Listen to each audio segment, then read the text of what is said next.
Okay, so welcome to the first episode in the Logic Design playlist. This course is usually taken by computer engineering students, electrical engineering students, and even biomedical engineering students. It's a very fundamental course when it comes to engineering, but there aren't really many good resources online for the course that actually focus on the course material itself.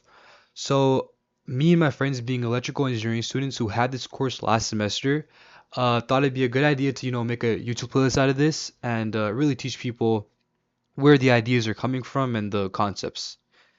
So, this being the first video, I don't want to actually cover any content here. Like in the future, we'll get to truth tables, K-maps, logic gates, and even state diagrams and all that other stuff.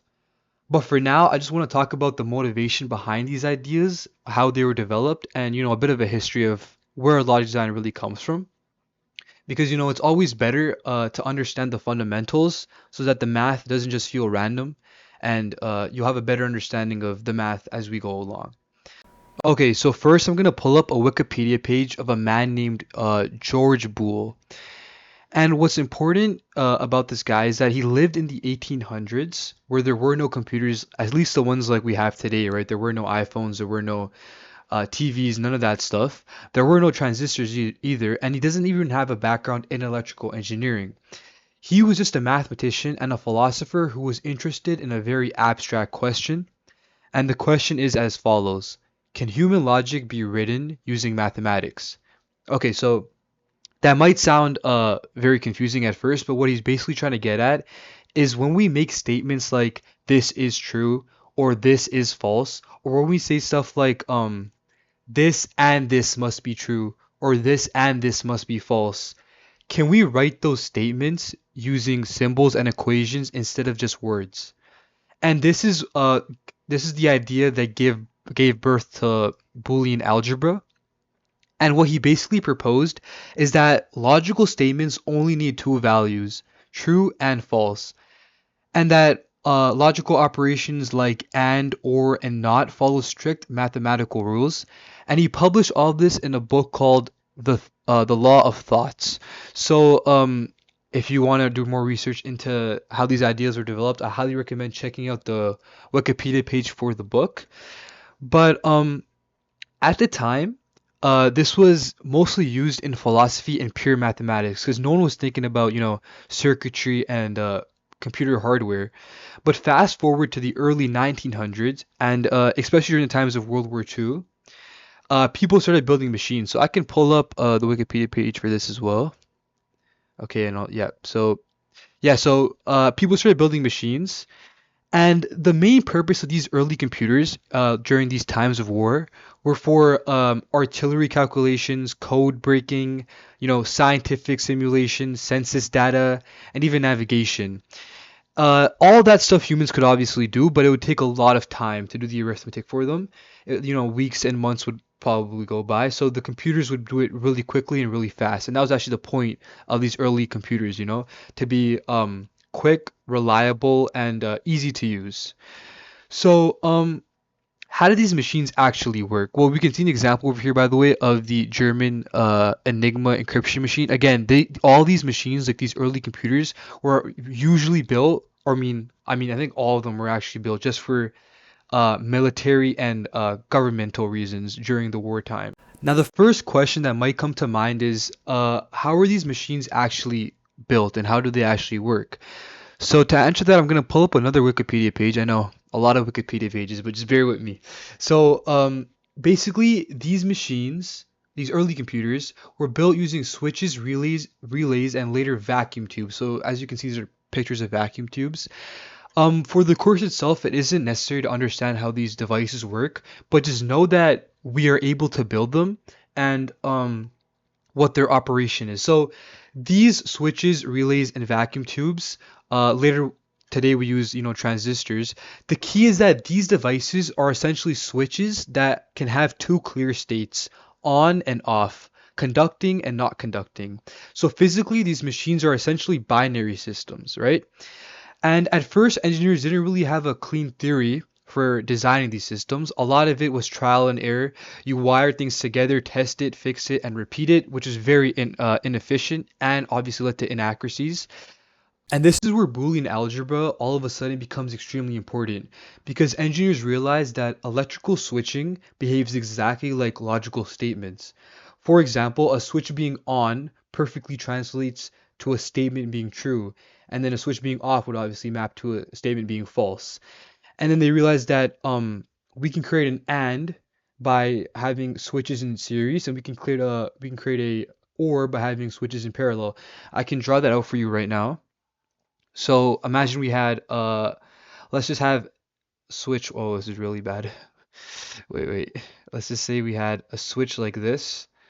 Okay, we'll call this switch 1, and it's connected, we'll say like this, to, oh, mind the drawing, this is really bad. Switch 2, and then there's the output, we'll just say this is O, and the input, which we'll say is I. Let's imagine these two are connected like this. So for switch 1, and we're defining the on state of the switch, we're defining that to be when the switch is closed. So you can imagine the switch closes like this, and this would close like this as well. So when this switch goes down and it closes, this input signal, the electricity over here, would be able to transfer to this side. That would represent that this statement is true. And if this statement is also true, so when the switch is on, so when the switch goes down, the electricity from here would go, or sorry, why did I do like that? The electricity from here would go here. And as you can see, the only case in which this O, this output gets the electricity is when S1 and S2 are both on, or when both the switches are closed. And that can be, and that is exactly what a AND would mean in a logical statement. Obviously, I can also do the OR, so I'll do the OR down here. So if I have a input like this, and I have the input going like this, and it branches off into two of these branches, and we have two switches. So we have a switch like this, for example, and we can say we have a switch like this, and then they recombine to give you the output. You can see that if one of these switches is on, again, meaning that the switch is closed, so one of the statements is true, then the signal from here would reach the output, and then the signal from here would also reach the output if this one was true. So that would be a OR, a logical OR. And this is how we can, again, show that we can relate the switching behavior of these, vacuum tubes and switches that are used in computers with the Boolean algebra that Boole was talking about. So let me go back to the Wikipedia page for a second. The person that really came up with this connection from the Boolean algebra with the early computing was a person named Claude Shannon. I promise it's the last Wikipedia page, right? Just bear with me. Claude Shannon. He was the first person to formalize this connection. He showed that electrical circuits can be described and designed using Boolean algebra, and this was very huge.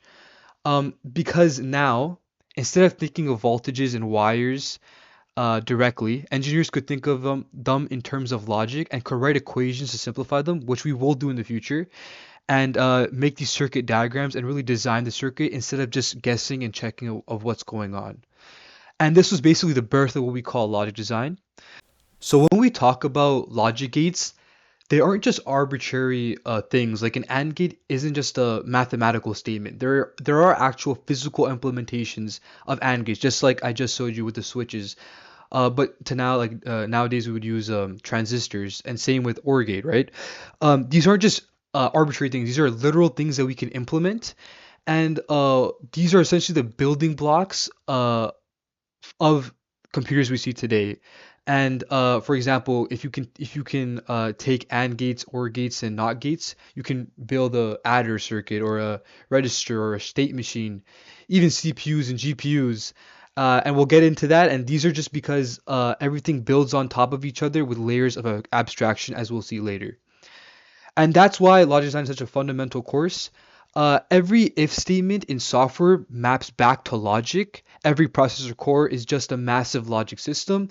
Even things like, for example, GPU programming are sitting on top of hardware that is designed using these fundamental ideas, right? These AND, OR, and NOT gates. So the biggest takeaway from this video I think, is that logic design exists because Boolean algebra gives engineers a way to mathematically describe, design, and build digital systems. Computers were not invented first and then given logic. The logic already existed, and then computers were made to match it. So in the next video, we'll get into binary values, and we'll get into logic gates as well, and also number systems. So stay tuned for the whole playlist, and if you have any comments and suggestions on the videos and how we should do them, make sure to comment them down below.